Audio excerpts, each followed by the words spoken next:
Brett is joining, and I think he'll be with us shortly. I was telling just a little background about this event, how we started. And it's been a real pleasure that we were joined by Brett and Nabil and all the community people that have joined us in these 8 webinars. These webinars are posted on our website, is also on our Facebook page and our YouTube page. So feel free to, maybe if you want to look into these webinars, take a look at that. And a quick intro for myself. My name is Naman. I'm the co-director or co-founder at the IndustryX. A lot of business and transformation experience. And this is something that is so much needed in companies right now.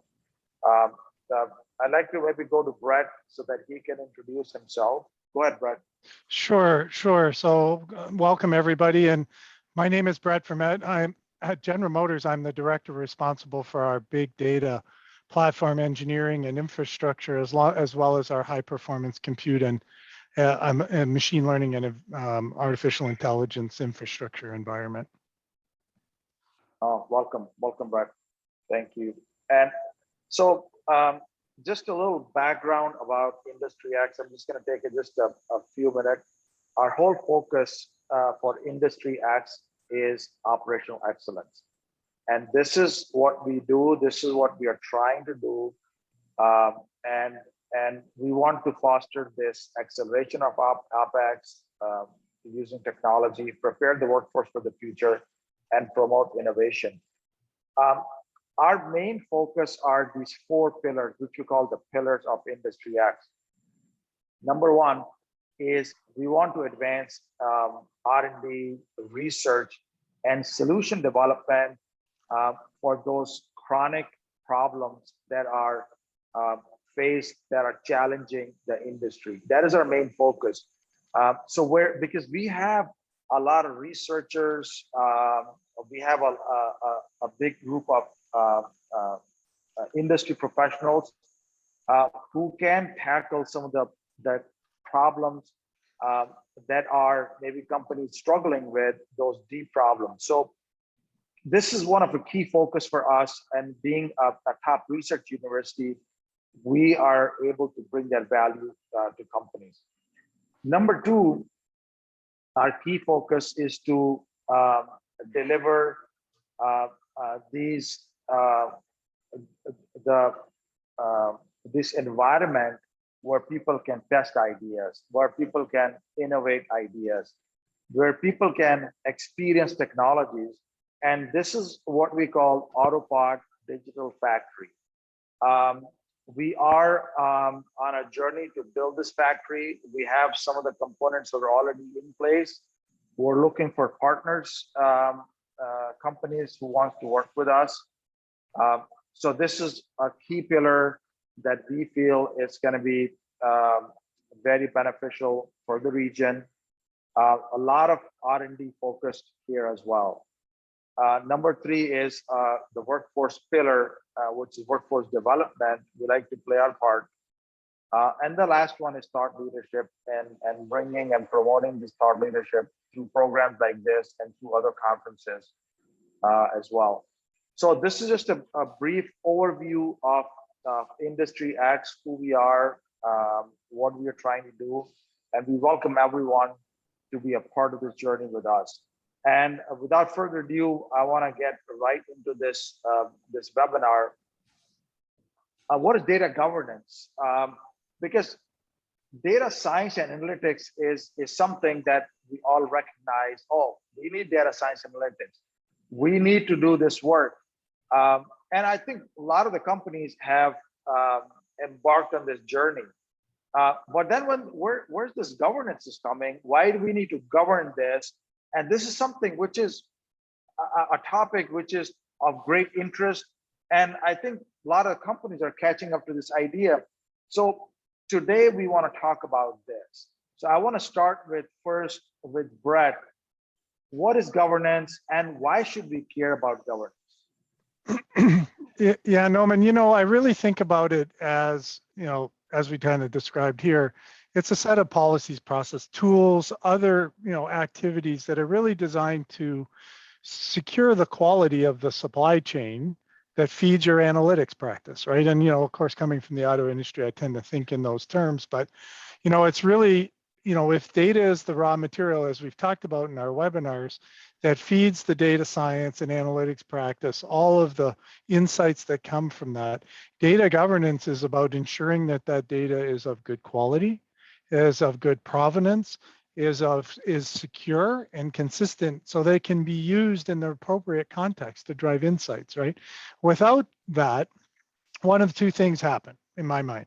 One is on a project by project basis, you can spend an extraordinary amount of time trying to recreate high quality data over and over again. And lacking that, alternatively, you could end up in a situation where you're misusing data because you don't understand the business context, the definitions. There isn't enough consistency across a data set that could lead to inappropriate insights that could be, at the least misleading, at worst even damaging potentially, right? So the data governance is all about understanding and, I would say, for lack of being redundant, but providing some oversight and governance around the quality and the classification and understanding of the data. Right, right. So what I think in terms of when you have operations, when you have a safety program, when you have all these different functions to maintain, to sustain those programs, and data is no different, Mhm. we need a structure around it. We need an infrastructure. We need some policies, practices, um, and so this is why this thing is so important. Um, and Babu, what are your thoughts on this point from your perspective? Sure, Norman. Brett did a wonderful job explaining the importance of data governance.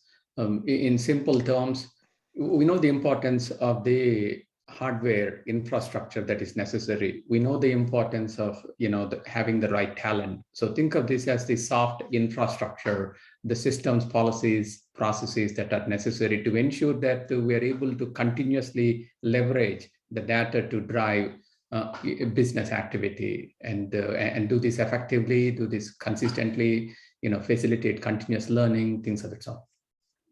So this data governance is, so we have this the data life cycle on the screen right now. Does this maybe focus on some parts of the life cycle, or it encompasses the whole life cycle? That is my question. And how do you deal with this? Maybe I can ask Brett about this. Yeah, for sure. So if you really think about it, and there are many models around information lifecycle and data lifecycle. They all have some common constituencies within them, right? And the life cycle of data from creation to destruction and disposal, almost every step along the way has some data governance implications. Clearly, the creation of the data, whether it's coming from a source system inside your organization, it may be internet-based, it may be purchased data assets, whatever the source of the data assets are, you need to understand the business context and how that data was generated. Otherwise, you run the risk of, I'll just call it misuse or accidental misuse. And then, of course, you store the data. Well, where are you going to store it? How long are you going to retain it? How do I have naming conventions and other standards around the storage of that data so it can be managed appropriately, right? And located.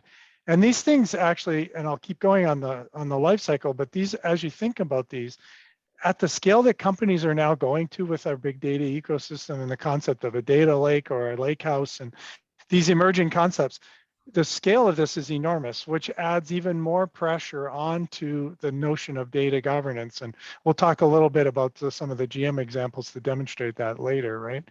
And data comes from raw sources in many different forms. One of our more challenging use cases is data being streamed from vehicles that are connected to General Motors through OnStar. Well, those vehicles are of many different makes, models, model years, And so they all will stream data in a different format, and the transformation and manipulation to make it consistent and usable across all of those vehicle lines is really critical. And that's one example where the processing piece has the transformation rules and the manipulations, and the provenance of that data is key, right? Cataloging where it's being used downstream is often, when you think about data governance, and I talk to people about it, it's often an overlooked characteristic of data governance. But what we've experienced is that as more and more solutions are built using data without some traceability to who's using it, to make a change becomes a very onerous thing, right? And at scale, you could be making the change something as simple as adding a few decimal points to an attribute in a table in a downstream system that could have fairly catastrophic implications downstream, depending how that data is being used. So having that catalog of downstream uses is super important. And then archiving of data, right? So a lot of times what we're finding is data has to be retained for reasons other than active day-to-day use of the data. Maybe there's a hold issue and you need to retain the data. Or maybe there's regulatory requirements that require retention of data for a certain period of time. So you have to have an archiving strategy, a way to catalog that archive data, and a way to know, moving to the next one, when is it time to dispose of that data? And in some use cases, there's as much liability associated with excessive retention as there is in not having the data that is required, right?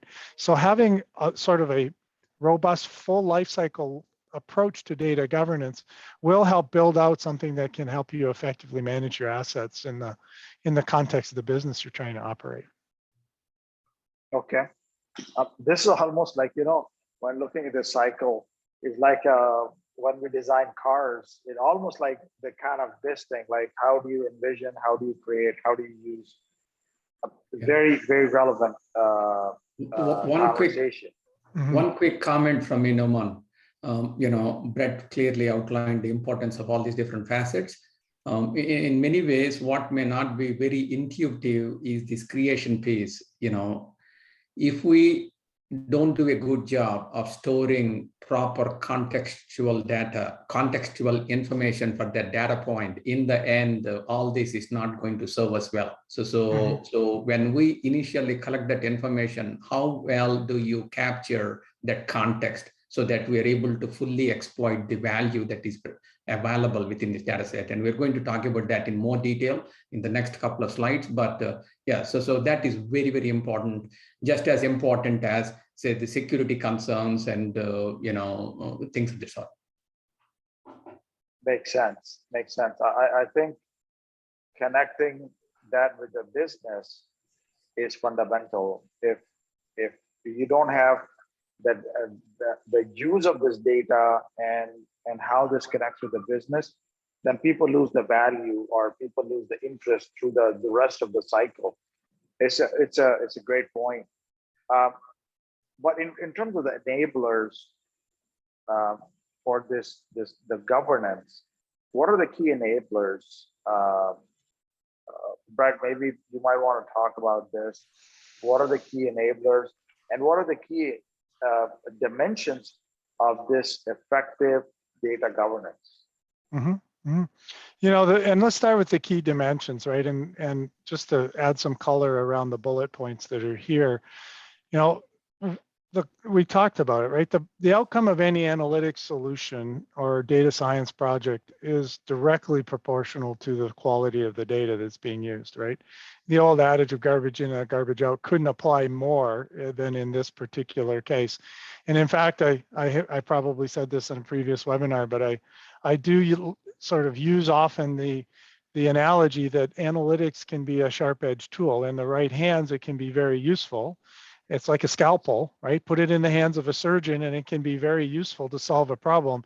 Put it in the hands of somebody who's uneducated and look out, it can be rather dangerous, right? So, this is similar, right? With poor data quality, the outcome of the analytics can be deceiving and potentially, disruptive or dangerous to your business objectives. So you have to be very careful of that.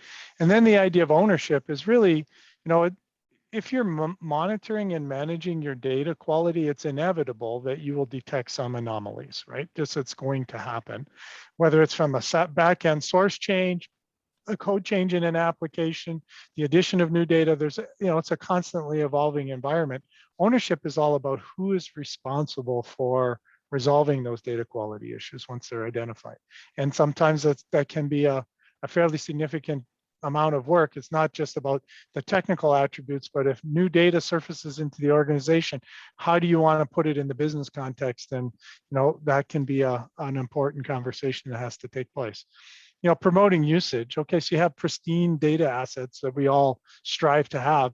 It's not of any value unless somebody's consuming it, right? So how do you identify that, make it available to people, make the metadata available so people can understand what's there to be used, right, across the data science community. And then, of course, managing access and consumption. We have both what you would call pre-engineered solutions that run, routinely as part of our business, as well as a growing amount of ad hoc utilization of our data assets. So how do you make sure that the right people and the right code sets have access to the right data and know more than the right data? And people change roles and new code comes into the environment. So this is an ongoing item. And then maintaining lineage is simply about, when I look at a data asset, do I know where it came from? So if I have questions about it, do I understand the transformations that might have taken place between, source system and the data set I'm looking for? Do I understand the aggregations and the integration with data from other sources? So really understanding that lineage helps you with context and appropriate use of the data. And of course, the whole data security thing, keeping it online, protecting it from inappropriate exfiltration from your organization, making sure that it's backed up and stored in such a way that cyber events cannot compromise the value proposition. That's a key piece of what we think of as data governance. So in order to enable that, you absolutely have to have metadata. So the data about the data is key, both from a technical perspective, and you think about domains and ranges and the technical attributes and characteristics of the data set and the data attributes, but also from a business, right? Well, what you would think in the auto industry is a simple question: how do you define a vehicle? Well, is it a car? Is it a truck? Is it a fleet vehicle? What about an incomplete vehicle that's going down the assembly line? Is that a vehicle? When does a vehicle become a vehicle? These are business context definitions that need to be clear to everybody, so that if you're using the data and you want to talk about finished goods inventory, vehicle inventory, you're not also including items that are still in the assembly line, right? Just as a simple example. And master data management, critical business data often repetitively used across domains is something I think of as master data. And that data has what I would say a higher degree of accuracy requirements, and then ultimately gets more curation associated with it. So if your master data is incorrect or incomplete, then you end up with a more profound impact across all your analytics solutions, right? And then the data architecture being all the technical elements of the pipeline, the transformation, where you store it, how you store it, where you make it available.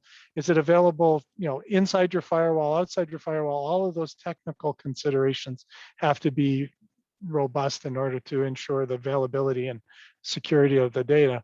And then just having some tooling to control access to the data sets aligned with business need. Like for us, we're a large organization. We have millions of tables in our data lake, and tens of thousands of people that use them. The matrix of those two, the product of those two dimensions is staggering. And so without some automation and tooling to help support that, it's almost impossible to manage it, right? People move, come, go all the time. And it's important that we have a whole team of people on top of it. So long answer to your question, Norman, but it's actually important. Yeah, fantastic explanation, Brett. And I don't think I can add anything to what Brett has. I mean, he's really the expert, definitely in the state of Michigan on topics of this sort around governance. So fantastic. Makes a lot of sense. But when this is something a manufacturing approach or manufacturing lingo. Um, and there's some people I know, they are Mark Dolson is there. So we talked about um, the right product at the right moment at the right place. Um, but with data, does that apply to data also? Is there relevant? Is that one of the principles that you design your governance around?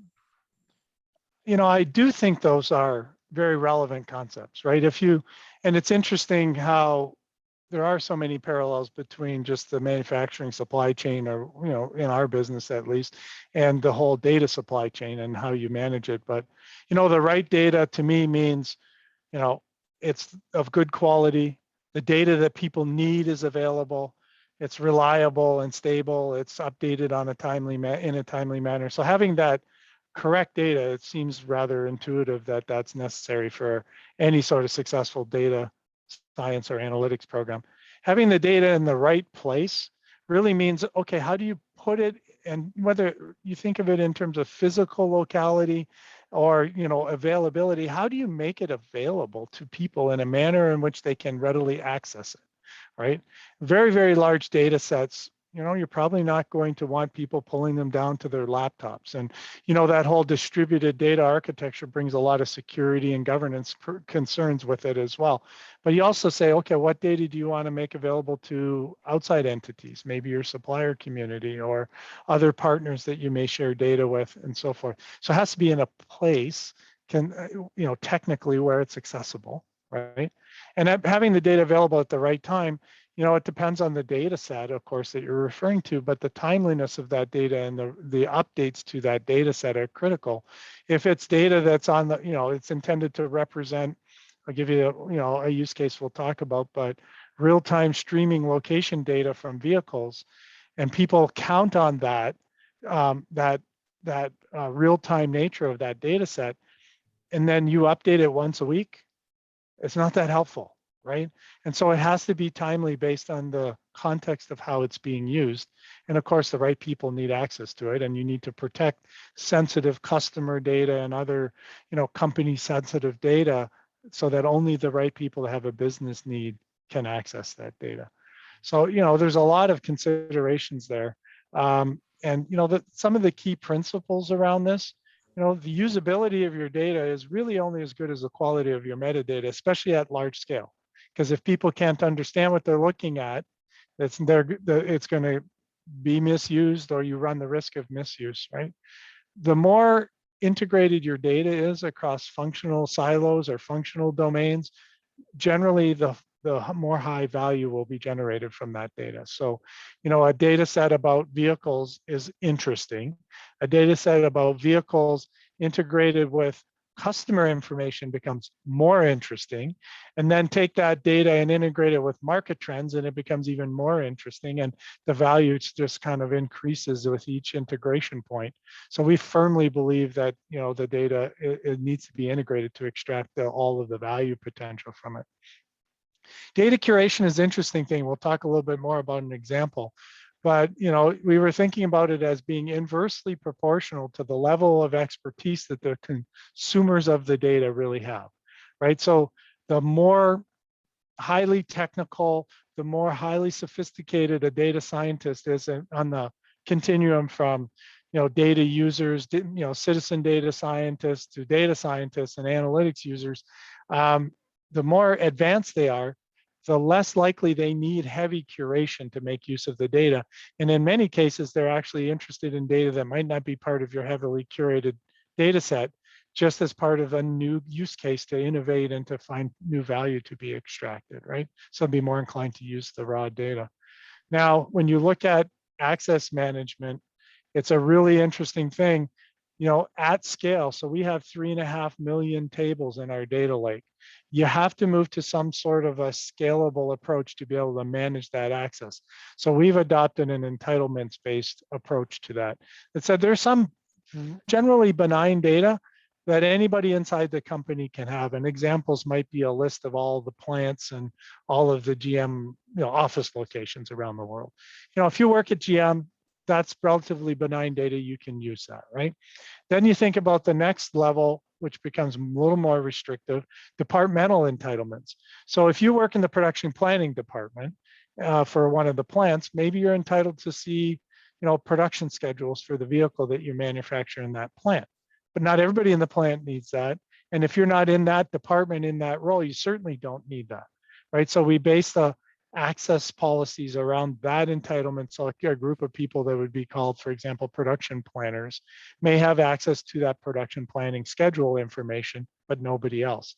And then when you get to some of the more sensitive information, you get down to, okay, I'm going to entitle this to people individually, so that their individual identification, their individual ID is authorized to access data, things like personnel data, medical data, that sort of thing, highly sensitive, very restrictive, and it's on a need to know basis only. And there are other examples, but I just picked that one as one that jumped out at me. So, hopefully, Norman, that helps. But, I think I know my view is that the right data, the right place, right time, right people is like that overarching mantra that you just want to keep repeating to yourself until it's burned into your data governance EEPROM and you can't get it out of your head, right? Makes sense. Brett, Alan Amici is on the line also, and he asked a wonderful question. And his question is about the location of this data center in this governance picture. So is the data center location local, offshore, or others become a factor in the governance organization or the IT organization? And how do you manage that? Mm-hmm. Mm-hmm. Yeah, it is a really good question. And, absolutely, it's relevant to the IT organization. I would offer it's also very relevant to the business owners of the data, right? And so, what data you make available locally versus maybe via the public cloud, there are data privacy restrictions that are in the various jurisdictions in China and Europe, et cetera, that may require that certain data remain only onshore in the country in which it was generated. So locale becomes a very challenging thing on a global basis at times, right? So if that data, for instance, if there's certain data in a jurisdiction such as China that you have to retain onshore in China, but you have a need for it to be used elsewhere outside of that geographic boundary, how do you deal with that? How do you, sanitize it, make it available? And also frankly, we all need to be very mindful and careful about the location of our data and how accessible it is, and what are the possible cyber intrusion implications, right? Where you might have an incident where you could find your data in the hands of folks you would prefer it was not in the hands of. So we really need to think about governmental regulations, which is really more of a business question. You need to think about security implications, which tends to be more of a technical and IT consideration, and then the usability is both an IT and business question. And so when you think about the usability of the data, where do I need to put it to make it usable, and is that appropriate? Makes sense. One quick comment from my side, Numan. When done well, all this should be transparent to end users, whether it be data scientists, data analysts, and things of that sort, right? Just the way we take it for granted when we turn on the light switch, right? The power is there. So when done well, they should be able to focus. I have grass cutters here. Sorry about the background noise. That's okay. So when done well, right, the right information is available at the right time, in the right quality, so people can focus on, providing, effective services, develop the right kind of solutions and things of that sort. So when done well, all this should be transparent. But what differentiates many good companies from companies that don't have good governance practices is where you see you have a new project and it takes months, in some cases maybe even 6 months, to be able to basically collect the data necessary to be able to inform a project. And that is routinely the case when I, for example, work with healthcare systems. Recently we worked with a very large healthcare system. It took them nearly 8 months to prepare the data to be able to basically build some analytic models to, to improve their patient flow within this large healthcare system and things like that. So this infrastructure, the soft infrastructure, I will call it soft infrastructure, has to be put in place with future needs in mind, right? Sometimes you do need to react to new needs and requirements and things of that sort, but all this plumbing has to be put in place to be able to, promote that agility with which you can develop applications, make decisions, and things of that sort. Yeah, great point. It's a great point. But in terms of maybe GM, and you've been in this organization for quite some time, Brad. How do you see this evolving, and what are some of the lessons that you have from this journey? Yeah, there's a lot that, of course, that we've learned, and I'm sure everybody who's been on a similar journey has learned a lot, right? If you go back to 2012 and we started our transformation, our information technology transformation in GM, and at the time we were heavily outsourced, right, with some 7 or 8 different outsourcing partners, and we've now completely flipped that around from 95% outsourced to 95% insourced. And there was a lot of rationalization of data and application systems and so forth.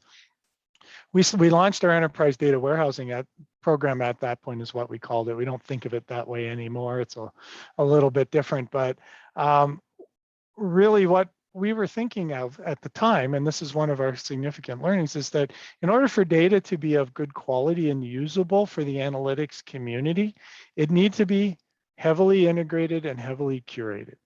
And so we set about, the business of gathering data from source systems, and there's, a little north of 2,000 source systems across the whole GM global enterprise, big company, lots of applications, and started to try to build that data warehouse for an analytics and data science practice to consume. And it took us about 3.5 years, and we got about 4,000 tables integrated into this data warehouse.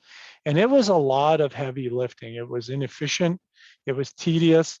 And one of the things we learned is the biggest impediment was the shortage of business expertise that really understood the business context of the data. We could throw technical people who could write ETL and transformation code, but without the business expertise, they were kind of stuck, right? They needed that guidance, those requirements, that context to understand and then integrate the data. The other thing we realized is that business expertise resided with people who had what I call a day job. Right, there were none of those subject matter experts were wholly available to go talk about building your data warehouse and integrating this data. They were heavily relied on by the business for many different reasons, whatever domain area you're talking about. So it's tough to get time from them as well. So there were a lot of issues that compounded that, right?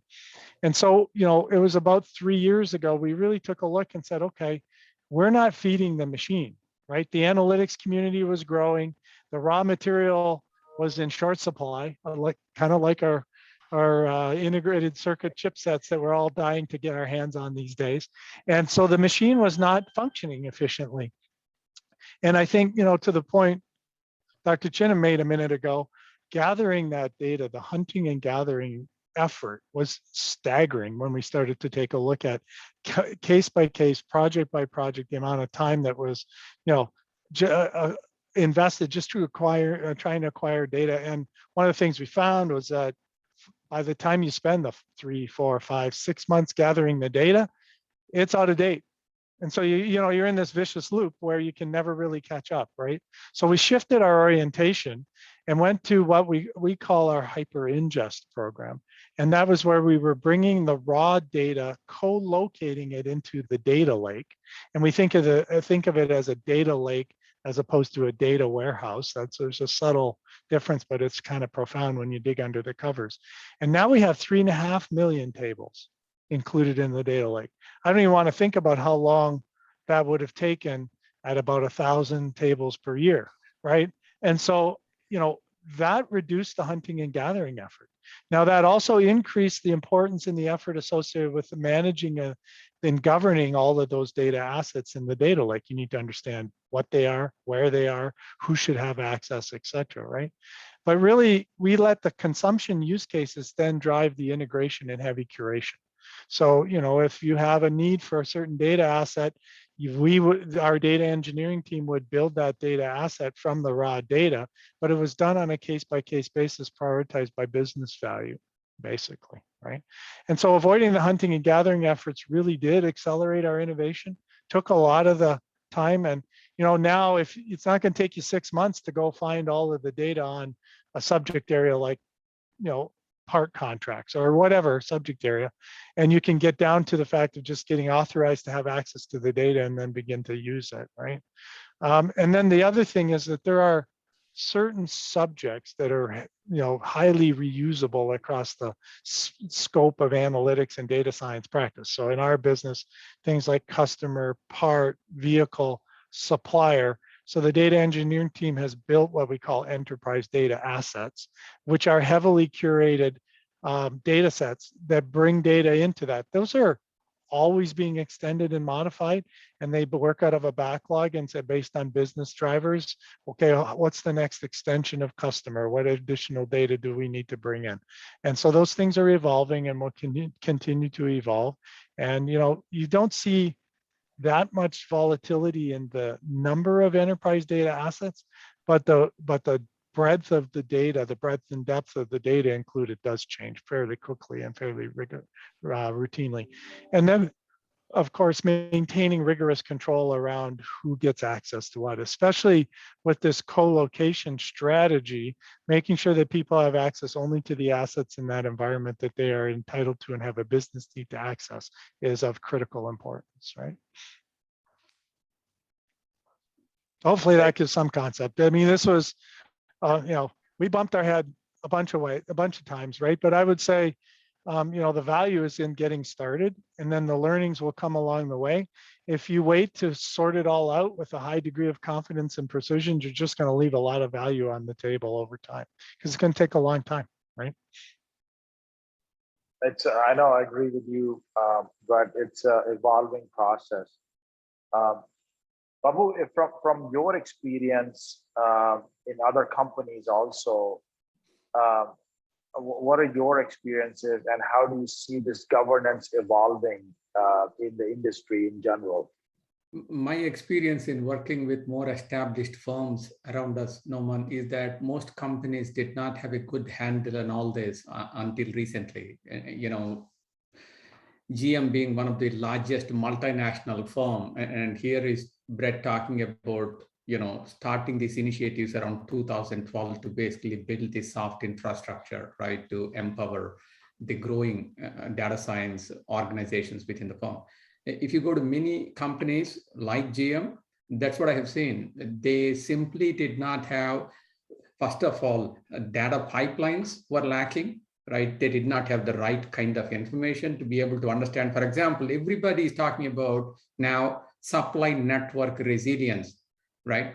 So if you don't have a handle on where your suppliers are located and who the tier ones and the tier twos and the tier threes are and the things of that sort, how are we going to manage resilience, right? If you don't have quality data streaming in, continuously telling you, right, these are the risks, these are the events that we are experiencing, and how do I trigger, contingency plans to be able to mitigate the risks associated with these kinds of events.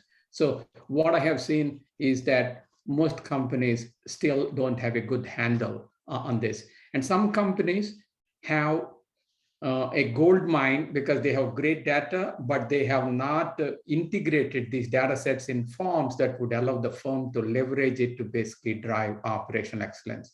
But often the case is that they have not yet even established robust pipelines. Forget about powering real-time analytics and strong analytic programs.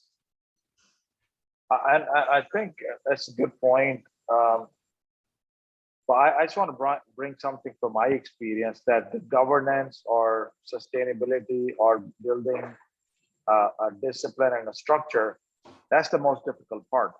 Technical parts are, I think we can put technical things together quite easily. But when it comes of maybe doing this over and over and sustaining it, maintaining it. It's just we struggle with that. It's just building that culture, and I think this is no different. Um, so in terms of this, the governance, this is a key point for me, that this governance is not like we have some people who are just gonna govern this for the whole company. So I want to talk about this, how this thing works, who are the main players, are they only the IT people, or are there people outside of IT also? Do we have to involve maybe cross-functional teams? How does this work? Brad, tell us a little more about this, the team part. The team is interesting, right? I mean, at the end of the day, and we'll talk about these roles really. Many of the roles reside in the domains in which there are, business context expertise. And then there's the whole centralized facilitation and setting up the framework and making sure that it's being executed appropriately. That tends to be a centralized team. But for example, the data domain owner is best, I would say fulfilled, those responsibilities are best fulfilled by somebody who is highly knowledgeable of the business context associated with the data. So if it's in production planning, it's going to be a production planning expert that knows the application systems and the data and how it's used in the context of business decisions that get made, right? Similarly, a data architect tends to be domain specific. Now it's interesting, in a large organization, what we do, we have domain specific data architects, and then you have enterprise data architects that try to, be the glue that like connects and ensures integration of what's going on in each of the domains, so they don't get too far afield of each other. Back to the point about data value being directly proportional to the ability to integrate across domains, right? A BI steward, and this role really it touches back on the point we made earlier about needing to really understand the downstream uses of the data and where that data is being consumed. It gets very challenging when you extend that into a growing ad hoc community of people that use the data for business cases that you might not even recognize. And I can share one interesting little tidbit story about this, but we were in the middle of a fairly significant upgrade to our data platform, our data lake platform. And at the very last minute, we had a end of the day go, no go decision to be made. And we were starting the upgrade that evening, and we needed like a 5-day window, and it was all planned. It had been in the works for literally better part of a year. And somebody raised their hand and said, "You can't take the platform offline. I have reports I deliver every day to Mary Barra, and I can't let you take the platform offline." And that was a case of an ad hoc use case that we really didn't understand. We worked through it, we figured it out, but you have those kinds of use cases where things emerge, right? When you put the data in the hands of people that have the talent to consume it, they're going to drive value, and you have to keep track of it somehow. So that's a non-trivial, right? Then there's a senior leadership governing body that has oversight, a cybersecurity team that helps you with the protection of your data assets, including penetration testing and risk assessment, and what we call cyber vaulting and backup and disaster recovery capabilities. All of those things are baked into a cybersecurity program. Data privacy is becoming increasingly challenging on a global basis, right? Rules change all the time. GDPR and other CCPA in California, even within the United States, China, Korea, they all have different regulations. A lot of similarities, but there are some different nuances that you can find your company sideways of these regulations, and it can be very costly if you're not careful, right? And that's where legal comes in too. What's the liabilities and risks associated with data and sharing of data? When you decide to share data with an external party, what governance do you put around that? If it's a list of your plants, well, that's probably fine. It's like a telephone book. If somebody wants to share CAD data about one of our future product programs, trust me, it gets a heck of a lot more attention, right? And there are legitimate business need for that, but those are the kind of things. And at the end of the day, the data steward is the guy or gal that's responsible for the actual definition and custodian of the policies and definitions. So if you want to expand the definition of customer to include parts customers, not just vehicle customers, the data steward has to weigh in on that and ensure then that the new rules are applied and that the quality of the data is understood and monitored carefully. Norman, you are muted. Yeah, I think. Okay, sorry about that. So this is GM level, huge company, and a lot of these functions are so much needed. But I want to ask a question that we have people who are listening to this webinar, and there are more people going to listen. The smaller companies, Sure. they're starting their journey, and they have some data. They're starting with the data programs. How can they establish governance at a smaller level? There's a couple of thoughts that come to mind for me, right? Number one, when you're just getting started, you know, my notion would be not to try to boil and populate the entire data lake, right? You have to build it, you know, piece by piece. And as you start looking at the scope of your data governance program, start with a particular subject area, and then use that lead subject area to help you establish the roles and policies and processes around data governance, some of the tooling on a smaller scale, and then you're in a better position to extend it and grow it as you go forward. That would be one. In the smaller organizations, you know, of course, there's fewer people maybe available and that sort of thing. So some of these roles can be combined as well. So you might think, you know, does the data domain owner and the data steward role, can those two roles be combined, for example, right? Can we combine other among those roles and really try to think about, all right, how do we be a little more efficient? And then as the scope grows, you can separate them if the workload becomes too much. Makes sense, makes a lot of sense. So we're just a few more minutes, Babu.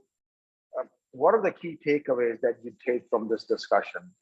Yeah, the question that you brought up is a very important question. So governance, right? It all depends on how big the organization is, how complex the data assets are, and how complex the operations are. All that will dictate. So it's not one size fits all. And as Brett was explaining, in a small organization, it could be there are only two people, you know, addressing all aspects of data governance. And in a big company like GM, it could be hundreds of people might be involved in ensuring that you have good, you know, good governance.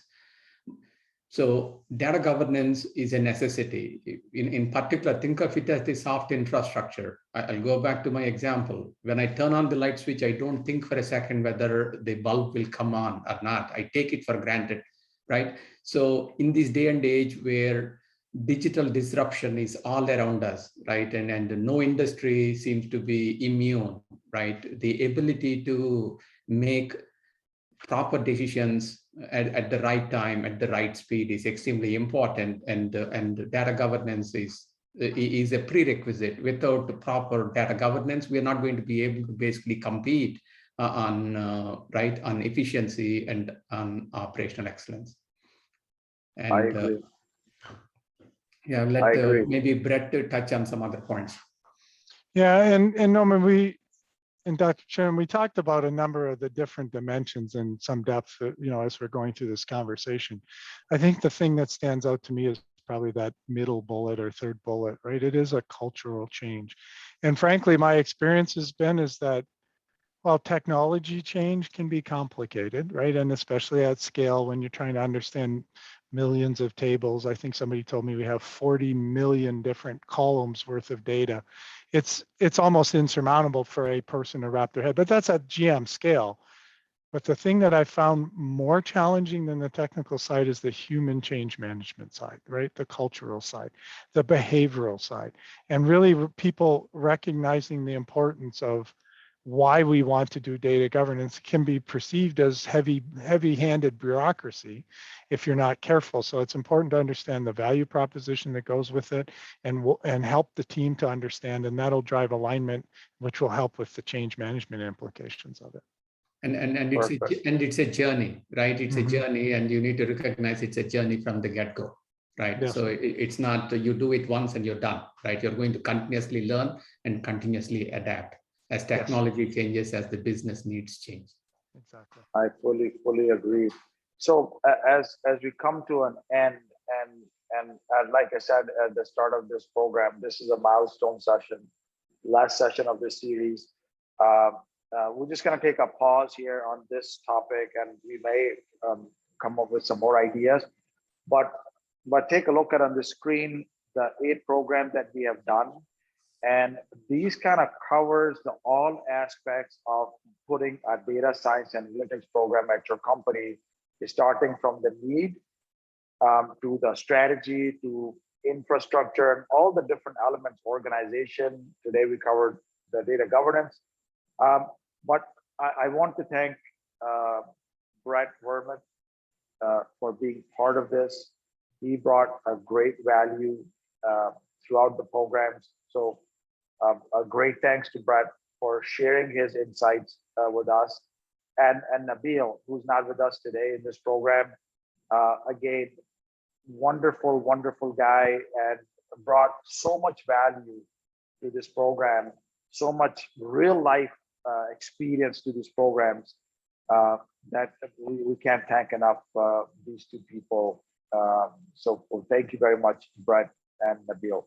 Oh, you're very welcome. It's been my pleasure, and I think I speak for Nabil as well. It's been a good experience, and it's good to as you partner with other people in conversations like that. There's always things to be learned, right? So right, Brett, I do want to take a second to thank you for your incredible expertise and commentary all through the series, and Nabil, has been practicing analytics across industries for decades and brought very interesting insights. So he created some of the slides that we presented today, but he's not able to join. Right. So we wish him speedy recovery. And Norman, I also would thank you for being a wonderful host and generating excellent questions and facilitating great discussion. Oh, thank you. So with this, let's close this event. Like I said, all this recordings is available on our website, so feel free to take a look at that. And we'll come back with another program, another topic as we move forward. If you have any questions about IndustryX, you want to join IndustryX, you want to take a part in making a difference, making an impact, talk to us. With this, I close the program, and thank you everyone for joining. God bless you, and then we'll talk to you soon. Thank you. Thank you all. Stay safe. Bye. Thank you.